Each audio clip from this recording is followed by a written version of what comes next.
Rovik had fought in 37 battles across 6 star systems. He had stood shoulder to shoulder with the tallest warriors the galaxy had ever seen. He had bled on frozen moons and burned under twin suns. He thought he had seen everything war could offer. He was wrong. The orders came on a cold morning aboard the warship Fallen Light.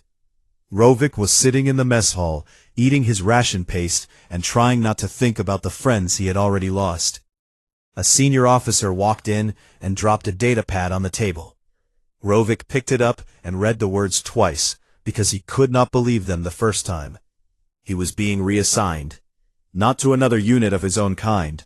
Not to the Heavy Assault Division or the Orbital Defense Fleet.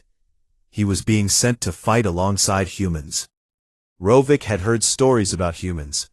Every species in the Galactic Union had heard stories. They were a young race. They had only been part of the Union for about 40 years. Most species looked at them and saw nothing special. They were small. They were soft.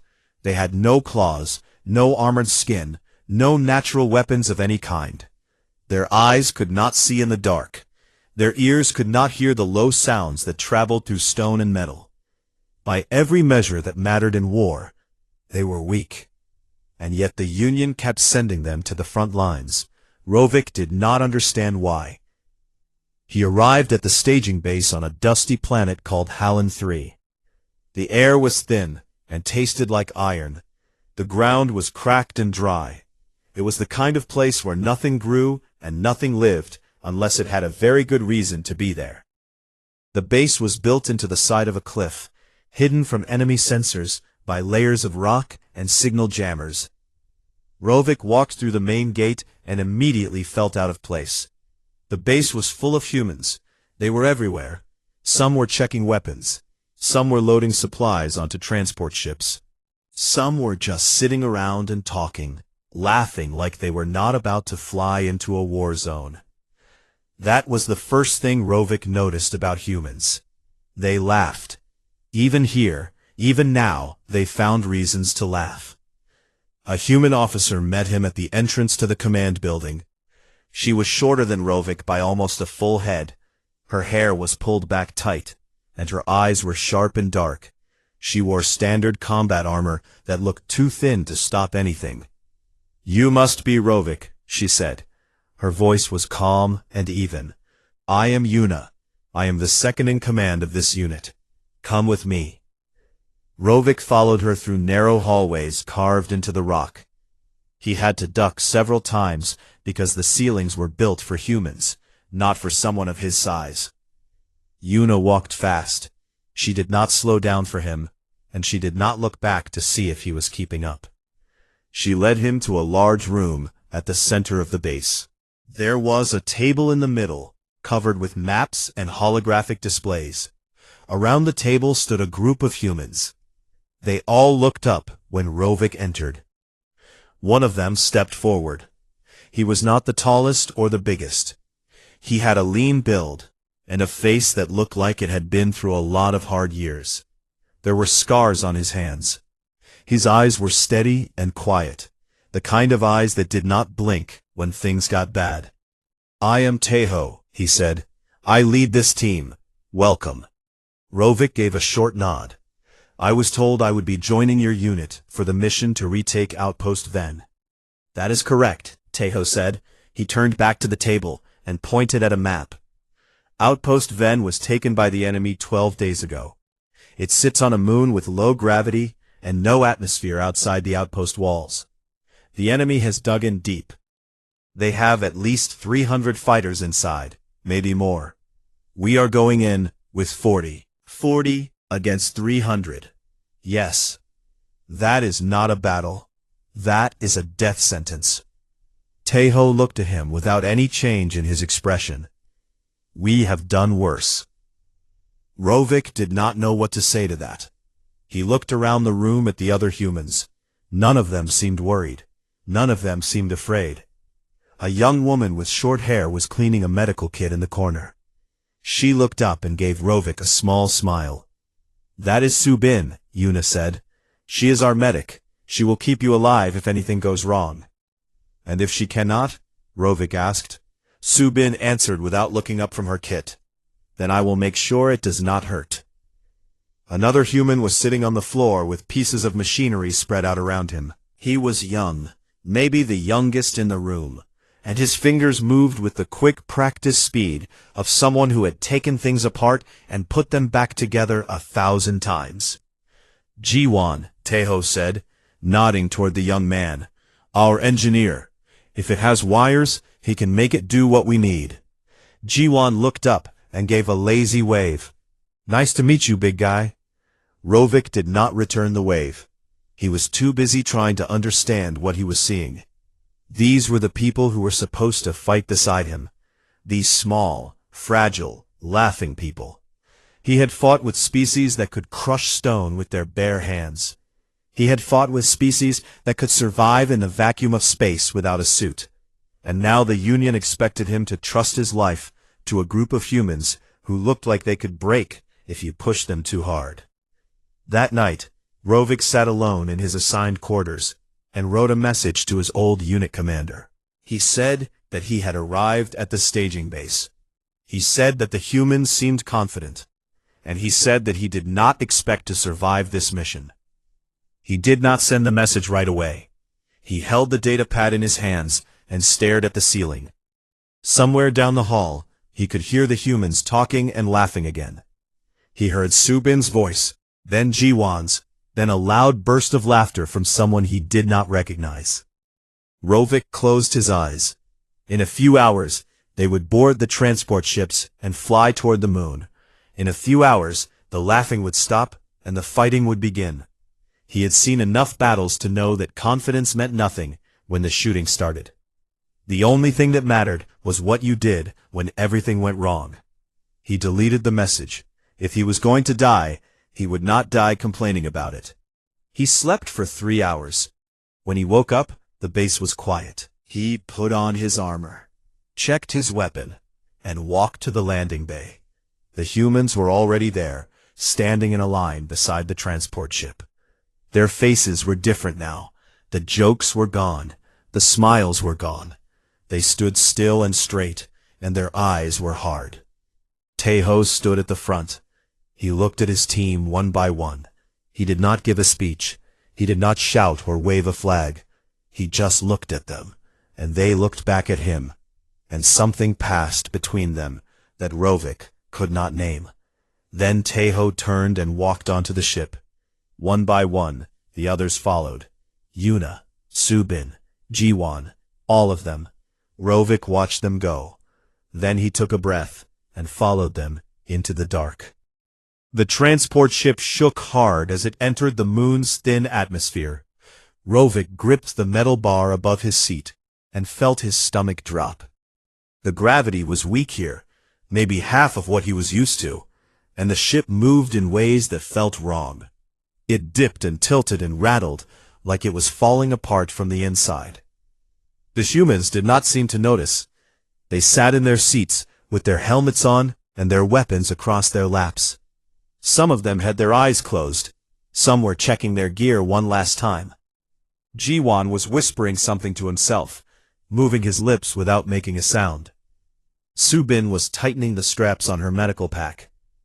Teho stood at the front of the cabin, one hand on the ceiling rail, looking at a small screen built into his wrist armor. His face was calm. Not the calm of someone who was not afraid, the calm of someone who had already accepted what was coming and moved past it. Rovik had seen that look before. He had seen it on the faces of soldiers who knew they were walking into something terrible and had decided to walk in anyway. But those soldiers had always been big. They had been strong. They had been the kind of warriors that made the ground shake when they moved. Teho was none of those things. He was just a man standing in a shaking ship, and somehow that made the look on his face even more unsettling. The pilot's voice came through the speakers. 2 minutes to landing. Enemy fire detected around the outpost perimeter. We are going in hot. Teho looked up at his team. You heard her. Weapons ready. Stay tight. Move fast. The humans stood up in perfect unison, like they shared one brain. They checked their weapons, slapped each other on the shoulders, and lined up near the rear ramp. Rovik stood up too. He was the tallest one in the ship by a wide margin, and he had to bend his neck to fit under the ceiling. He felt big and clumsy next to them. The ship hit the ground hard. The ramp dropped. Light poured in, white and blinding, and then the sound came. The sound of weapons firing. The sound of explosions. The sound of war. Tejo was the first one out. He did not hesitate. He did not take cover behind the ramp and look around first. He ran straight out into the open and dropped to one knee, firing his weapon in short, controlled bursts. The rest of the team followed him like water flowing through a crack. Rovik ran out behind them and immediately threw himself behind a chunk of broken wall. The outpost was a mess. Buildings were shattered. Walls were cracked open like broken teeth. The ground was covered in dust and debris, and the thin air carried a sharp, metallic smell that burned the inside of his nose. The enemy was everywhere. They were dug into the buildings, hiding behind walls and barriers, firing from windows and rooftops. Rovik counted at least 50 in the first few seconds, and he knew there were more hiding deeper inside.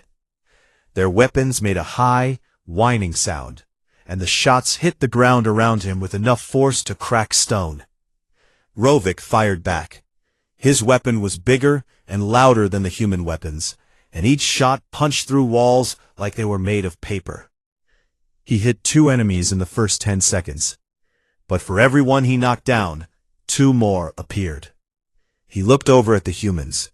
They had spread out across the landing zone in pairs, covering each other as they moved from one piece of cover to the next. They were fast, faster than Rovik expected. In the low gravity, they moved with a strange bouncing speed that made them hard to track. They fired and moved, never staying in one place for more than a few seconds. Then he saw something that made him stop. Subin was crouched behind a fallen beam, about 20 meters to his right. She was firing her sidearm with one hand. With the other hand, she was pressing a medical patch against her own side. Rovik could see the dark stains spreading across her armor. She had been hit. A piece of shrapnel or a grazing shot, he could not tell from this distance. But she was bleeding, and she was not stopping. She finished applying the patch, slapped it down hard with her palm, and then stood up. She did not crawl to safety. She did not call for help. She stood up in the middle of a firefight, switched her sidearm to her dominant hand, and ran forward. Not backward, forward, toward the enemy. Rovik watched her slide behind a wall, pop up, and drop an enemy with 2 clean shots. Then she moved again, pushing deeper into the outpost. She was still bleeding. He could see the patch darkening as the blood soaked through. She did not slow down. A voice crackled in Rovik's earpiece. It was Yuna. Rovik, move up. Left side. Cover G1. He looked to his left and saw G1 sprinting across open ground toward a damaged building. Enemy fire chased him, hitting the dirt at his feet.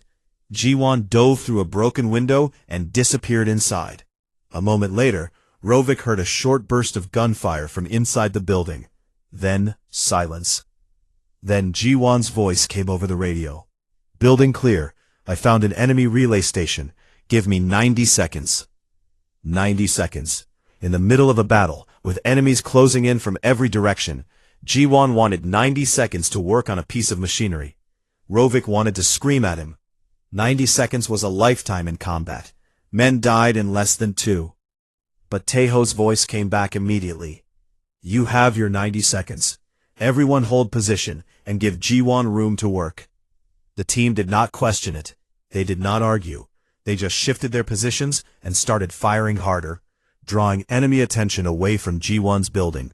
Rovik found himself doing the same thing without even thinking about it.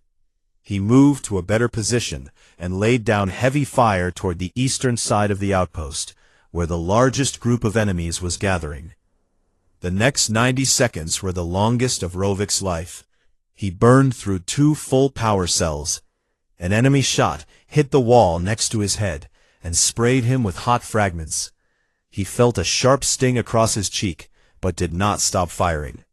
He could hear the battle all around him, the crack of human weapons, the whine of enemy fire, Yuna shouting commands, someone grunting in pain, an explosion somewhere to the south that shook the ground under his feet. Then Ji-won's voice came back, calm and almost bored. Done. I have their communications. I can see their positions now, sending data to everyone. Rovik's helmet display lit up with new information. Red dots appeared everywhere, showing the positions of every enemy fighter in the outpost. There were 263 of them. Rovik's stomach sank. The number was worse than they had guessed. But when he looked at the humans, none of them reacted to the number. They just absorbed the information and kept moving. Taeho started calling out targets, his voice steady and measured. Yuna adjusted the team's positions based on the new map. Subin, still bleeding, moved to a better angle and kept firing. Rovik crouched behind his cover and tried to understand these people. They were outnumbered more than 6-1. One of them was already wounded. They were fighting on a moon with barely enough air to breathe, in gravity that made every movement feel strange and unnatural. And not one of them had said the word retreat. Not one of them had even hinted at it. He thought about the message he had almost sent to his old commander, the one where he said he did not expect to survive. He realized now that the humans probably felt the same way. The difference was that it did not change anything for them. They were going to fight anyway. They were going to push forward anyway. The number of enemies did not matter. The odds did not matter. The only thing that mattered was the mission, and the people standing next to them. Rovik took a deep breath of the thin, burning air. He checked his weapon. He looked at the red dots on his display, all 263 of them. Then he stood up, stepped out of cover, and moved forward with the humans. He still thought they were going to die, but if they were going to die, he decided he would die moving forward too. The battle had been going on for almost 2 hours. Rovik's arms were shaking. His weapon was overheating, and the power indicator was flashing a warning that he had ignored for the last 15 minutes. The thin air made every breath feel like he was drinking through a straw. His lungs burned. His legs were heavy. He had been hit twice, once in the shoulder plate and once across the back of his left hand. Neither wound was serious, but both of them hurt in a deep, grinding way that made it hard to focus. The humans were in worse shape. At least they should have been. 3 of them had been wounded in the first hour. Subin had patched them all, including herself, and every single one of them had gone right back to fighting. One soldier named Daewon had taken a hit to the leg that should have put him on the ground for the rest of the battle. Instead, he had tied a strap around his thigh, jammed a painkiller into his neck, and crawled to a sniper position on top of a collapsed building. He was still there now, firing down at the enemy with a calm rhythm that made it sound like he was counting in his head between each shot. The enemy had pushed the team back to a cluster of 3 buildings near the center of the outpost. It was not a good position. The buildings were damaged and full of holes. The walls would not stop heavy fire. The enemy was closing in from 3 sides, tightening the circle like a fist. Taeho gathered the team inside the largest building. The room was dark and filled with dust. Broken glass crunched under their boots. Everyone was breathing hard. Everyone was bleeding from somewhere. The air smelled like burned metal and sweat. "Listen to me," Taeho said. His voice was low and steady. He was not shouting. He never shouted. "They think they have us trapped. They are wrong. Trapped means you have no options. We have options." He looked at Ji-won. "What do you have?" Ji-won was sitting on the floor, surrounded by pieces of enemy equipment he had been collecting throughout the battle. Broken power cells, circuit boards, chunks of wiring, a damaged detonator he had pulled from an unexploded enemy charge. His hands were covered in grease and blood. but his fingers were still moving with that same quick, steady speed. "I can build something," Jiwan said. He held up the detonator and a cluster of power cells wired together with thin metal strips. "These power cells still have charge. If I connect them in a loop and trigger a feedback cycle, they will overload. The explosion will not be huge, but it will be loud and bright. Very bright. It will blind their sensors for about 30 seconds. "How long to build it?" Taeho asked. 2 minutes. "You have one." He just bent his head and started working faster. His fingers moved so quickly that Rovik could barely follow them. He stripped wires with his teeth, twisted connections together with his bare hands, and used a piece of broken glass to cut through a casing that was too thick for his fingernails. While Jiwon worked, Taeho turned to the rest of the team. "When the blast goes off, we move. All of us. Fast and hard. We push through their eastern line. That is where they are weakest. According to Jiwon's data, they have about 40 fighters on that side. The rest are bunched up to the north and west." 40 is still a lot," Yuna said. She was leaning against a wall, holding her weapon across her chest. There was a cut above her left eye, and dried blood had painted a dark line down the side of her face. She looked tired, but not defeated. There was a difference, and Rovik was beginning to understand it. 40 is nothing. And the way he said it, with that flat, quiet certainty, made Rovik believe him for a moment. "We hit them fast. We do not stop. We do not take cover. We run through them, and we keep running until we reach the command building on the other side. That is where their leader is. That is where we end this." A human soldier named Ha-jun spoke up from the back. He was big for a human, with wide shoulders and thick arms. "What about the ones behind us? The ones to the north and west? Once we punch through, they will follow." Taeho nodded. "They will. But they will be chasing us, and chasing is slower than running. We will have the lead. We just need to keep it." Rovik listened to all of this, and felt something strange happening inside his chest. It was not hope. It was not confidence. It was something else. Something he had never felt before in all his years of fighting. He was watching a group of people who had every reason to give up, who were outnumbered and outgunned, and bleeding from a dozen wounds, and they were not giving up. They were not even thinking about giving up. They were making plans. They were building weapons out of garbage. They were talking about attacking. These people were insane. And Rovik was starting to think that insane might be exactly what this battle needed. Jiwan held up his device. It was ugly. It looked like a ball of wires and broken metal held together by hope and bad intentions. But Jiwan was smiling. Done. 58 seconds. Taeho allowed himself the smallest trace of a smile. Good. Everyone form up. The team lined up near the eastern wall of the building. Taeho was at the front. Yuna was beside him. Rovik found himself standing right behind them, towering over both of them by almost a full head. Su-bin was next to him, her medical pack on her back and her weapon in her hands. She gave him a quick look and a nod, like they had been fighting together for years.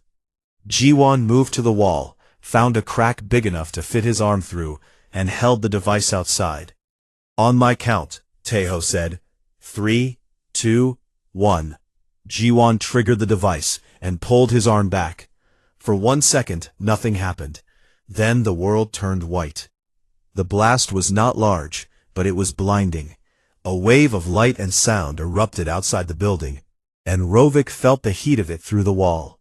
His helmet display went blank for a moment, then came back covered in static. He could not see. He could not hear. Everything was white noise and confusion. And then Taeho moved. He kicked through the weakened wall and ran out into the light. He did not wait for his vision to clear. He did not wait for his sensors to reset. He just ran, firing his weapon in the direction he knew the enemy was standing. Yuna was right beside him, matching his speed step for step. Rovik followed. He burst through the wall and into the open, and the world was a mess of light and smoke and sound. He could see shapes ahead of him, dark figures stumbling and reaching for their eyes. The enemy was blind. Their sensors were scrambled. They were firing wildly in every direction, hitting nothing. The humans hit them like a wave. Rovik had seen charges before. He had seen armies crash into each other on open fields. He had seen warriors twice his size throw themselves at enemy lines with enough force to shake the earth. But he had never seen anything like this. The humans moved through the enemy line like fire through dry grass. They were fast, brutal, and precise. Every shot found a target. Every step moved them forward. Hajun, the big one, lowered his shoulder and slammed into an enemy fighter so hard that the creature flew backward through a wall. Yuna dropped 3 enemies in 2 seconds, with shots so accurate they looked like they had been planned in advance. Subin fired with one hand and dragged a stumbling teammate forward with the other. And Teho was at the front, and he was not stopping for anything. An enemy lunged at him from behind a wall. Teho sidestepped, grabbed the creature's weapon arm, twisted it, and kept running without slowing down. The enemy fell behind him like a piece of discarded equipment. They punched through the eastern line in under 20 seconds. 20 seconds for 40 enemies. Rovik could not believe it. He was running with them, firing over their heads at anything that moved, and he could feel something rising in his chest that he had not felt in a long time. It was not hope. It was something more dangerous than hope. It was belief. They ran toward the command building, and behind them, the enemy was screaming. They reached the command building in less than 4 minutes. Behind them, the enemy was regrouping, pouring through the gap the team had torn in their eastern line. Rovik could hear them coming, hundreds of feet on broken ground. The whine of weapons charging, shouts in a language he did not understand, but whose meaning was clear. Kill them, stop them, do not let them reach the command center. The command building was the tallest structure left standing in the outpost. It was 3 stories of reinforced metal and stone, built to survive orbital bombardment. The front entrance was sealed with a heavy blast door. Jiwan ran to it without being told, dropped to his knees, and started working on the control panel with a small cutting tool. 30 seconds, he said. You have 15, Teho replied. He turned to face the direction they had come from and raised his weapon. The rest of the team formed a line beside him. Rovik stood at the end of the line, his back against the wall, his weapon aimed at the approaching wave of red dots on his display. They were coming fast. At least 100 of them, maybe more, flooding through the narrow streets of the outpost, like water rushing through cracks. Rovik's hands tightened on his weapon. He had been in last stands before. He knew what they looked like. This was one. Open fire, Teho said. The line erupted. Every human weapon fired at once, and the sound was enormous. Rovik fired too, his heavier weapon cutting through the first row of enemies like they were made of nothing. Bodies fell. Dust rose. The narrow street in front of them became a wall of noise and light and death. But the enemy kept coming. For every one that fell, 2 more took its place. They were brave, Rovik would give them that. Or perhaps they were just desperate. They kept pushing forward, and the distance between them and the team was shrinking. Then something happened that Rovik would remember for the rest of his life. A shot came from somewhere high and to the left. It hit a soldier standing 3 places down from Rovik. Not a human. Another alien. A member of Rovik's own species, named Gorath. He was big. Almost as big as Rovik, with thick armored plates across his chest and arms. The shot punched through his leg armor, and he went down hard, crashing to the ground like a falling tree. Gorath tried to stand. His leg buckled. He fell again. The enemy line was getting closer. In 10 seconds, they would overrun his position. He looked up at Rovik with wide, frightened eyes, and Rovik felt his blood go cold because he knew there was nothing he could do. He could not leave the line. If he moved, the gap would let the enemy through, and everyone would die. Then Yuna moved. She did not announce what she was doing. She just broke from the line and ran. She sprinted across open ground toward Gorath, bullets hitting the dirt around her feet, and she did not slow down. She did not flinch. She ran like the enemy fire was rain, and she had decided she did not care about getting wet. She reached Gorath and grabbed him. He was twice her size. He weighed more than 3 of her put together. His armored body was heavy and awkward and covered in blood. It did not matter. Yuna hooked her arms under his and pulled. She pulled with everything she had, dragging him backward across the broken ground. And she was screaming. Not in fear, not in pain. She was screaming in anger, like the universe itself had made her furious by daring to put one of her people in danger.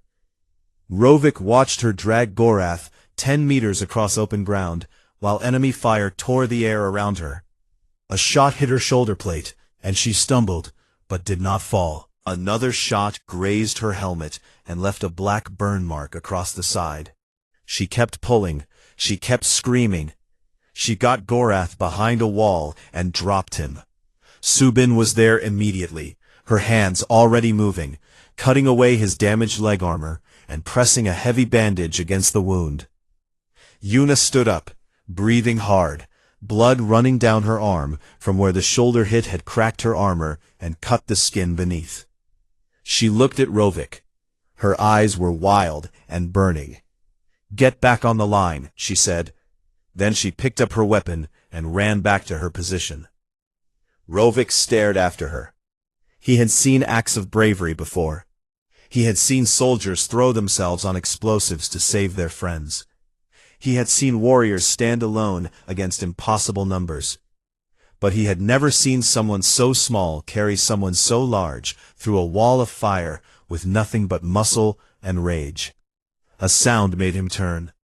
The enemy had stopped advancing. They were still there, still gathered in the street, still holding their weapons. But they were not moving forward. They were standing still, watching. Rovik could not see their faces behind their helmets, but he could feel something coming from them that he recognized instantly. Fear. They were afraid, not of the weapons, not of the defensive position or the fortified building. They were afraid of the humans. They had watched Yuna run into open fire and come back alive. They had watched the team punch through their line like it was nothing. They had thrown everything they had at these small, soft creatures, and the creatures were still standing. Jiwan's voice came from behind them. "Door is open." Taeho did not take his eyes off the enemy. Everyone inside, now. The team moved. They pulled back through the blast door one by one, covering each other as they went. Subin and Hajun carried Gorath between them. Rovik went in last, walking backward with his weapon raised, watching the enemy watch him. The blast door closed with a heavy, final sound. They were inside. The command building was dark and cold. Emergency lights flickered along the ceiling, casting everything in a dull red glow. The air was stale and recycled, but it was thick enough to breathe properly. And Rovik took a deep, grateful breath. Taeho did a quick count. Everyone was accounted for. 5 wounded, 2 seriously, no dead. Rovik could not believe it. After everything they had been through, after 2 hours of fighting against impossible numbers, not one of them was dead. "How?" Rovik said out loud. He did not mean to say it. The word just came out. Taeho looked at him. "How what? How are you all still alive?" Taeho considered the question for a moment. Then he said something that Rovik would never forget. Because dying is easy. It takes no skill, no effort, no will. Living is the hard part. Fighting to stay alive when everything says you should be dead. That is what we do. That is what humans have always done. The building shook. The enemy was outside, and they were trying to break in. Rovik could hear them hitting the walls, firing at the door, trying to find a weakness. They sounded desperate now. They sounded angry. But underneath the anger, he could still hear it. Fear. The humans were checking their weapons, reloading, patching wounds. They were getting ready to fight again. Rovik looked at them, these small, broken, bleeding people, and he finally understood something that every species in the galaxy had failed to understand about humans. They were not dangerous because they were strong. They were not dangerous because they were fast or smart or well-armed. They were dangerous because they simply refused to stop. You could hurt them, you could outnumber them and outgun them and push them into a corner with no way out, and they would still find a way to fight. They would still find a way to come at you with everything they had. That was the terror, not what humans could do to you, but the knowledge that no matter what you did to them, it would not be enough. They would keep coming. They would always keep coming. Rovik checked his weapon. He had one power cell left. His armor was cracked in 3 places. His hand was still bleeding. He was tired and scared and far from home. But he was standing with humans. And for the first time in this entire battle, he felt like that might be enough. The enemy hit the command building from every side at once. They came with breaching charges, heavy weapons, and the weight of 200 desperate fighters who knew that if the humans reached the command center at the top of the building, the battle was over. The walls shook. The floor vibrated under Rovik's feet. Dust fell from the ceiling in thin gray sheets. Taeho split the team into 3 groups. He took the main staircase with Ha-jun and 2 others. Yuna took the east corridor with a small fire team. Rovik was placed with Subin and Ji-won to hold the ground floor entrance. It was the most dangerous position because it was where the enemy would come first and hardest. "Hold them as long as you can," Taeho said. He put his hand on Rovik's arm, and the touch was light, almost gentle. "We need 10 minutes to reach the command center and shut down their defense network. 10 minutes, and this is over." 10 minutes. It sounded like forever. Taeho disappeared up the stairs with his group. Rovik heard their boots on the metal steps, fast and rhythmic, growing fainter as they climbed.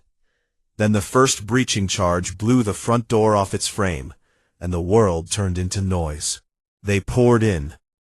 The first wave came through the smoke and dust like shadows, firing blind, filling the hallway with bright streaks of light. Rovik stood in the center of the corridor and fired back. His weapon was louder than anything else in the building, and each shot knocked an enemy off their feet. Subin was on his left, firing in short, precise bursts. Ji-won was on his right, and he had rigged the corridor lights to flash in a strobing pattern that made it impossible for the enemy to aim properly.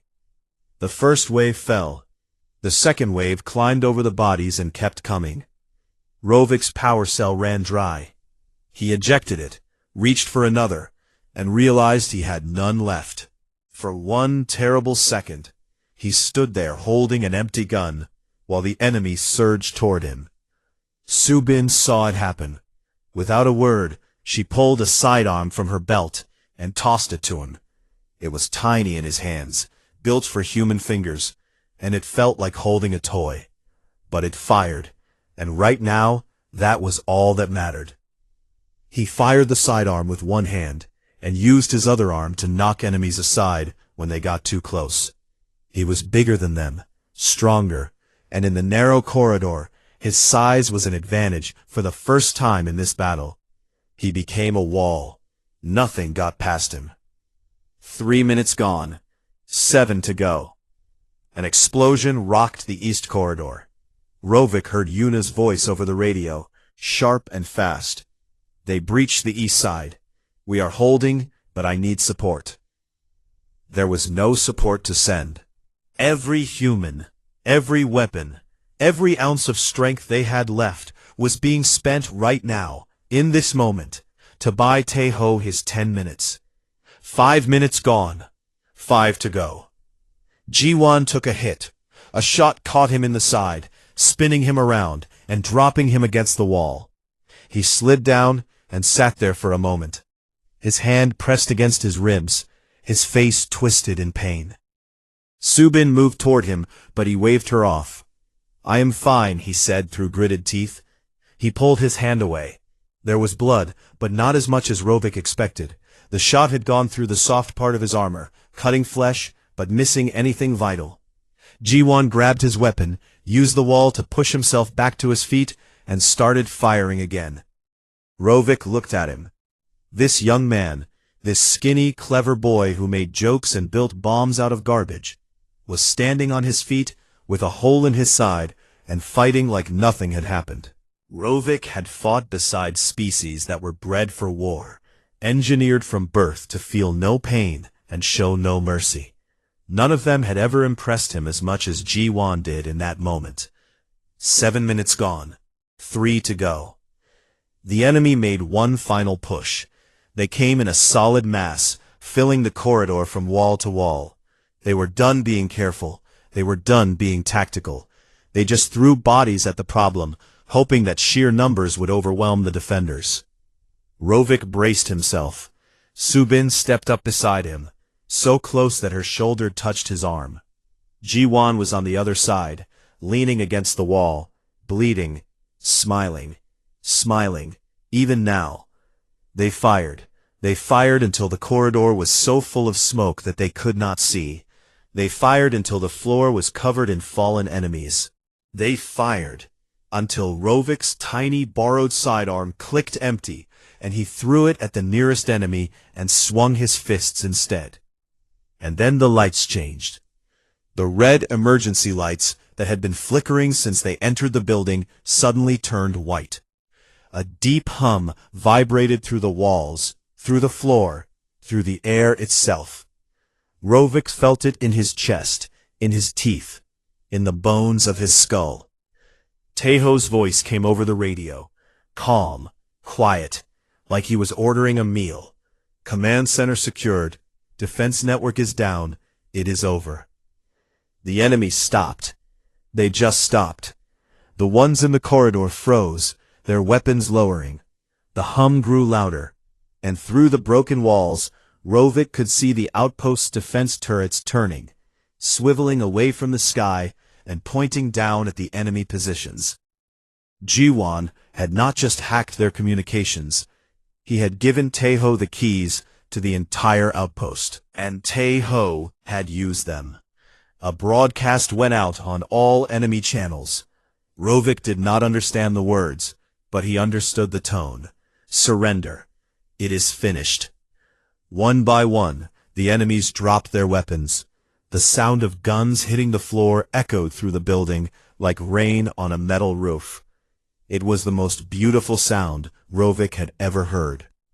He sank to the ground and sat there, his back against the wall, his arms shaking, his body more tired than it had ever been. Subin sat beside him. She leaned her head back against the wall and closed her eyes. Jiwon slid down the wall on the other side and pressed both hands against his wounded ribs, still smiling that stupid, wonderful smile. 20 minutes later, Taeho came back down the stairs. He walked slowly, like every step cost him something. His armor was cracked and burned. There was blood on his hands that might have been his own and might not have been. He looked 10 years older than he had that morning. He walked up to Rovik and held out his hand. Rovik looked at it. A human hand. Small, soft, fragile. The kind of hand that should not have been able to do what it had just done. Rovik took it. The grip was firm and warm. "Thank you," Taeho said. "You held the line." Rovik shook his head. "You held the line. I just stood behind it." Taeho smiled. It was the first real smile Rovik had seen from him. It changed his whole face, made him look younger, softer, almost gentle. "That is what a line is for. You stand behind it. We stand behind you. That is how it works." Later, much later, after the wounded had been treated and the outpost had been secured, and the transport ships had come to take them home. Rovik sat alone in his quarters aboard the fallen light. He stared at his datapad for a long time. Then he opened a new file and began writing his report. He wrote about the battle. He wrote about the numbers, the tactics, the weapons, the terrain. He wrote about Ji-won's improvised explosive, and Yuna's impossible rescue, and Subin's refusal to stop fighting, despite her wounds. He wrote about Taeho and his terrible quiet calm. And at the end, in the section marked Recommendations for Future Engagement, he wrote one line. Do not fight the humans. You will not understand this advice until you stand beside them. They are small, they are soft, they break easily, but they do not stop. They do not know how to stop. You can hurt them, and they will get up. You can outnumber them, and they will find a way. You can take everything from them, and they will fight you with their bare hands and their last breath, and the fury of a species that has spent its entire history refusing to die. Do not fight them. But because even if you do, they will make you pay a price so terrible that victory will taste like ashes in your mouth. He read the words back to himself. Then he saved the file, closed the datapad, and lay down on his bunk. He could hear the hum of the ship's engines around him, soft and steady, carrying him away from the moon and the outpost and the battle that had changed everything he thought he knew about war. Somewhere on the ship, he could hear the humans. They were laughing again.